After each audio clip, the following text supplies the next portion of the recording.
Hey LinkedIn, this is Michael Galvin of michaelgalvin.co, and this is another digital marketing fast facts video.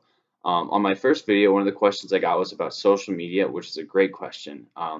Unfortunately, social media is a really broad topic, and I didn't feel like I could really do it justice in one video, so I'm actually going to break it into three parts. This first video is about audience. When it comes to social media, audience is everything. So I'm going to introduce you to matching your offerings with your audience. The second video will talk about easy growth hacking strategies, and the third video will take a look at tracking analytics. So unless you've been hiding under a rock since 2001, you're really well aware of the massive impact of social media.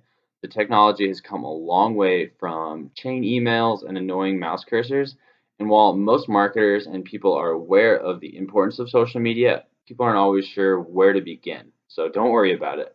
The first thing to remember is that audience is everything.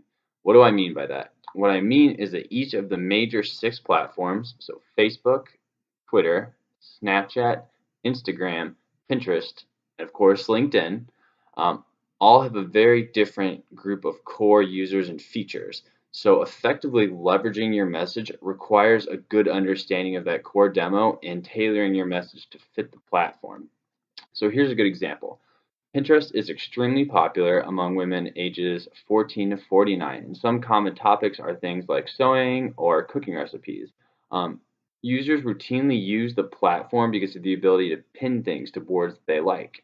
So a good example of a sponsored pin would be like a wedding planner. It would make a lot of sense because it really resonates with your core demo, and you would probably get a lot of traction. Conversely, it probably makes a lot less sense for a B2B industrial pharmaceutical company to sponsor a pin. Now, there are, of course, exceptions, and new platforms are always popping up. But having a handle on the sort of customers active on your social media platform will really help you see the best results. So a quick breakdown of the platforms would look something like this. Facebook users are aged 8 to 80, B2B and B2C.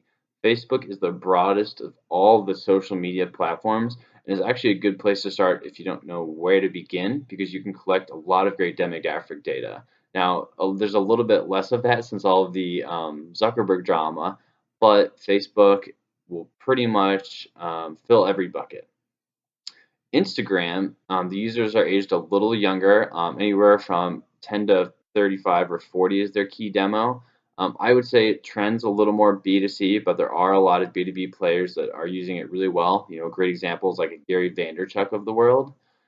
It makes a lot of sense for products and brands that are very visually focused, like fashion. So that's something to keep in mind.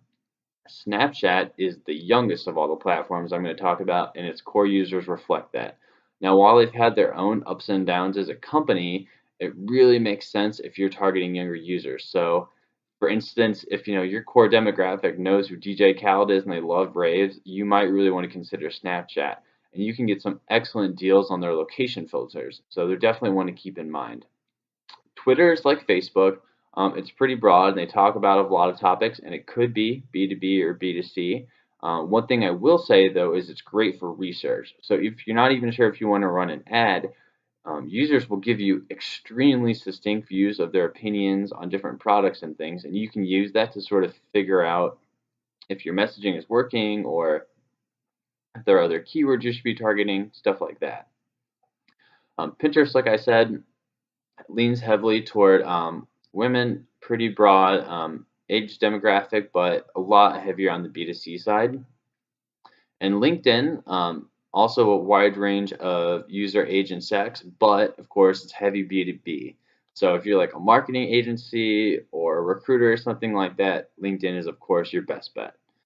Now these rules are by no means set in stone, and you should always conduct your own testing to have a handle on the most relevant data because it could change overnight.